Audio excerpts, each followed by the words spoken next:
You know, what Victoria Hayes didn't realize when she came storming up to my Ram 1500 at the crack of dawn, shoving some cheap gimmick key into the lock like she owned the damn thing, was that I'd been keeping tabs on her every move from the very beginning, every twisted little scheme she'd pulled in our quiet little corner of suburbia, all caught on crystal clear video that would eventually bring her whole empire crashing down. It was barely 6 a.m.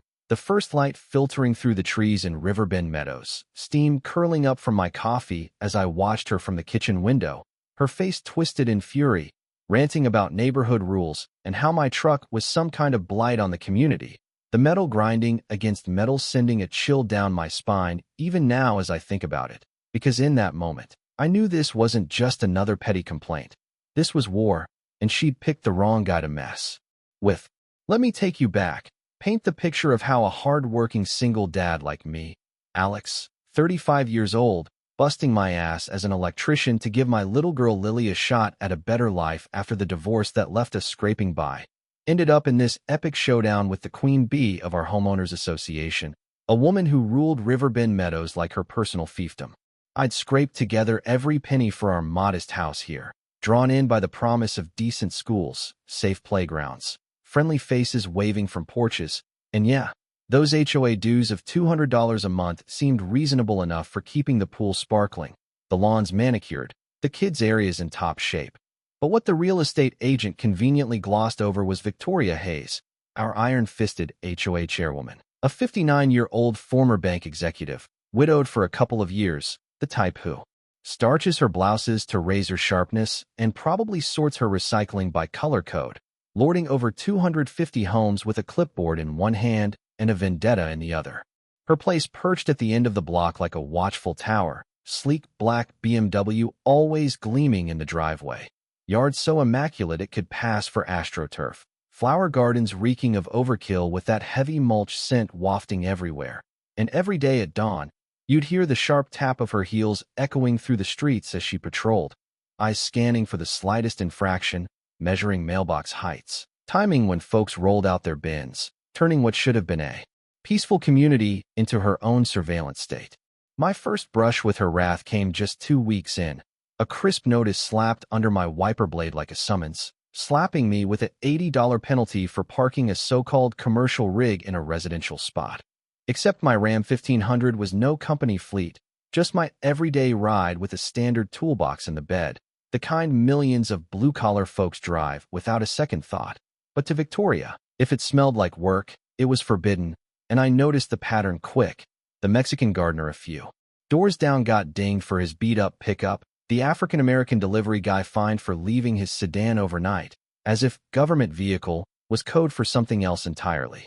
I shelled out for that initial fine, figuring stability for Lily's 4th grade start mattered more than stirring the pot. But oh, that was my mistake, because to Victoria, paying up was like blood in the water, and soon her black BMW was creeping by our place morning and night, engine humming low like a shark circling prey, her gaze piercing through tinted windows, jotting notes that turned into more nonsense violations. Next came a $110 hit for inappropriate seasonal decor, my simple string lights from the hardware store somehow deemed garish and offensive, while the elaborate holiday display 4 houses over escaped her scrutiny entirely, and then a $140 whopper for Lily's blue scooter, impeding walkway safety, even though it sat tucked in our garage, far from any path, all while the aroma of the Nguyen family's weekend grill-out floated by, untouched by her tape measure. The whole neighborhood whispered in fear, quick huddles at the curb turning into confessions of her bullying before scattering at the sight of her car, like Mrs. Jenkins who packed up after a $350 slap for her camper van, or the Williams family coughing up $220 over their swing set edging 6 inches too close to the line, and Tom Riley, the mechanic next street over, battling endless fees for his rig despite decades without issue. But the gut punch for me was seeing Lily, my 8-year-old, with her innocent smile, start flinching at every passing vehicle, peeking nervously from behind blinds whenever that BMW rolled by, her laughter fading into anxious questions about why the mean lady kept staring. And that's when it hit me deep. This wasn't rules. This was control, laced with something darker, more personal, turning our haven into a pressure cooker of injustice that threatened the one thing I cherished most, my daughter's peace. By month 3, Victoria had gone full tilt, charging across the lawn one morning as I loaded tools for a clinic wiring gig, toting a flimsy case like she was on a mission from God, her eyes wild with that unshakable conviction of someone about to cross a line they can't uncross, declaring she'd studied universal entry protocols, and that HOA emergencies gave her the right to poke around any vehicle she deemed suspect.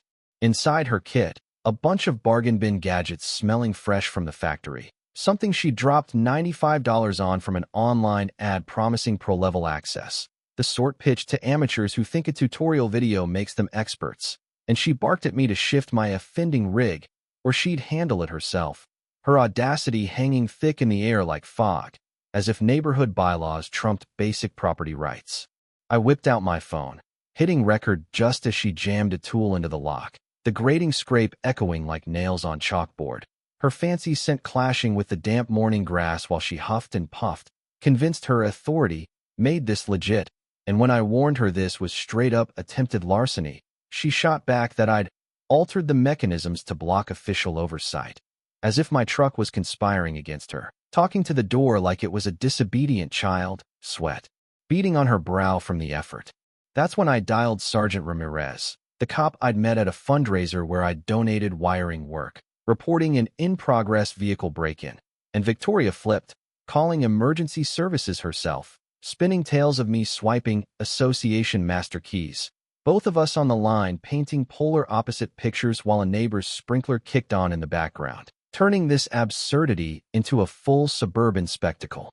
Sergeant Ramirez pulled up, spotting my truck from the charity event, which gave me an edge in the credibility department, and as Victoria ranted about her legitimate powers, he inspected her so-called toolkit, revealing the hilarious twist. It was nothing but a novelty gag from a convenience store, maybe $3 worth, labeled for fun only, with silly drawings on the wrapper still tucked inside. He explained it slow, like to a kid, that this junk wasn't breaking any locks, let alone legally, and I could almost see the gears grinding in her head, realizing she'd just flaunted felony intent in front of law enforcement, because no matter how you slice it, HOA clout doesn't greenlight carjacking, even for self-proclaimed rulers. He gave her a stern warning, jotting down the details, but that lit a fire under me. No more playing defense. I rigged up cameras overlooking the drive, legal and sharp, catching every shadow. And when Sarah from Elm Lane slipped me a tip that Victoria had pulled similar stunts on Mrs. Jenkins's van, it clicked. This was a habit, predictable, traceable, and ripe for turning the tables. As neighbors trickled in with stories of her access tests on their rides, hinting at something bigger brewing. Behind her facade, the backlash from her botched key fiasco unleashed a storm. Victoria dialing up the drama with automated calls blasting every home during supper, her tone laced with feigned worry about rising industrial parking threats and safeguarding home values, followed by glossy pamphlets blanketing doorsteps overnight, featuring zoomed-in shots of my Ram 1500-like mugshots, red circles highlighting the toolbox with bold stamps screaming infraction, all urging mandatory presence at her crisis assembly, and damn, she'd even sprung for a designer to make it look pro, elevating this from gripe to full-on crusade against one man's wheels. I showed up armed with ammo, official HOA charters from the registrar, state auto laws, and my growing dossier of snapshots from secret stakeouts, and the hall reeked of stale brew under harsh bulbs humming like a swarm. Only 15 souls turning out from hundreds. Why? Margaret Thompson front and center as her loyal echo, a 74-year-old who dials authorities over kids laughing too loud.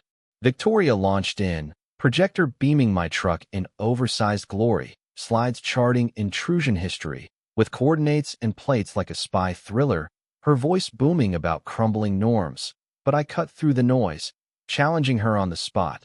Those vehicle bans weren't in the founding docs, no vote ever passed them, so where'd this power grab come from?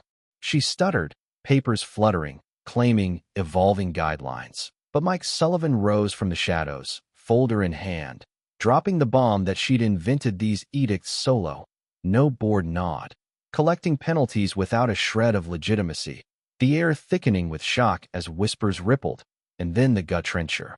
Her late husband's own rig had been tagged commercial for his building firm, fined relentlessly till his passing, suggesting this obsession ran deeper, maybe grief twisted, into something venomous. Chaos erupted, Victoria's sputtering denials, the gathering fracturing as folks swapped contacts, vowing probes, and later in the lot under sputtering lamps. She cornered me, breath hot with rage, hissing that I didn't fit her vision of the place, dragging Lily into it with veiled threats about fatherly examples, igniting a fire in me that screamed protection at all costs, because family lines aren't for crossing. And that's when I vowed to unearth her real skeletons. Her retaliation hit hard. A tow rig rumbling up at dawn days later. Operators snapping pics of my abandoned eyesore, per her call. Paperwork forged with phony county headers and codes, twisting public road laws to claim my drive as fair game. But the driver, Rick Donovan, confessed she'd roped him in half a dozen times lately on bogus hauls, even succeeding once with a cruise truck, costing his outfit $12,000 in suits, revealing her as a serial schemer across blocks, not just ours. He forked over her fake orders, ammo for my arsenal. But that night my cams nabbed her in PJs and jacket, slinking around with survey gear, measuring obsessively, flashing pics, mumbling justifications for urgent seizure. Her mania on full display under moonlight. Then Margaret lodged a sham county gripe about access hazards, backed by Victoria's doctored snaps, felony territory for false filings. While neighbors tallied hits on a dozen work vehicles, the postal worker griping about tailing. But the peak came when she marched up daylight bold with a drill and clamp, fumbling to boot my wheel on my own turf, gasping about crisis measures. The clash of steel and her labored breaths underscoring the lunacy as I phoned authorities mid-act, her denial, ringing hollow against the footage. The twist that cracked it wide. My pal Chris upgrading the clubhouse wiring unearthed a dusty stash behind the panel, marked restricted, spilling files from the old head who'd bolted to Florida, exposing how Victoria's spouse racked up $52,000 in dues arrears from his failed outfit, debts she vanished upon seizing the chair, bank trails showing skimmed sums under $600 to dodge scrutiny, phony bills to her cousin's ghost lawn service, a teen with a push mower, and ghost repairs draining $3,800, totaling $7,200 embezzled, with Sarah paling as she spotted charges for her harassment tools.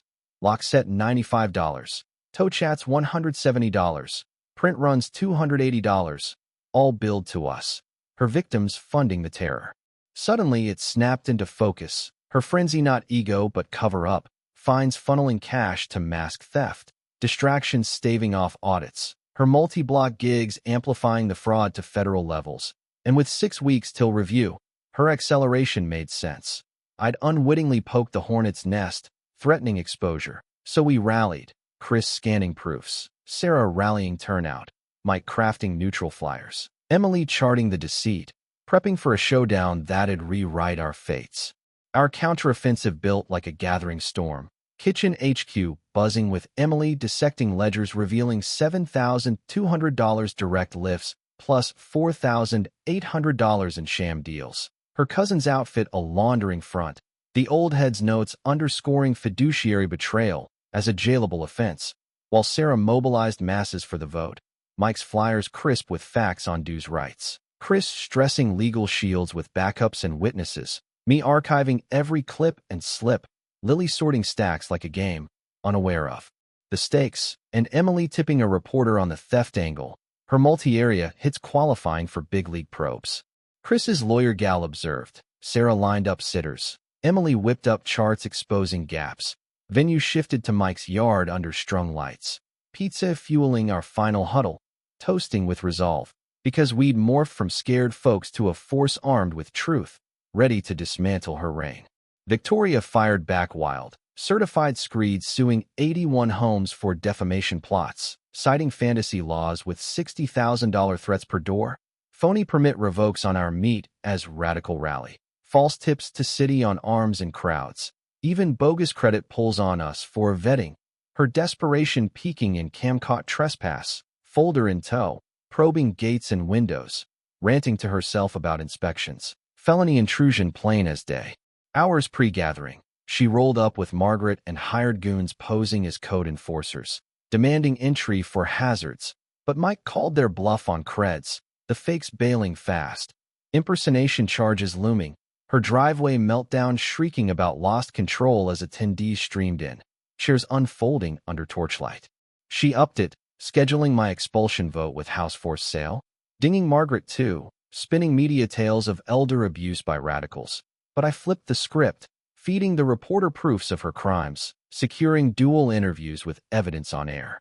Her liens on 27 homes were fraud gold, wrong forms and stamps inviting suits.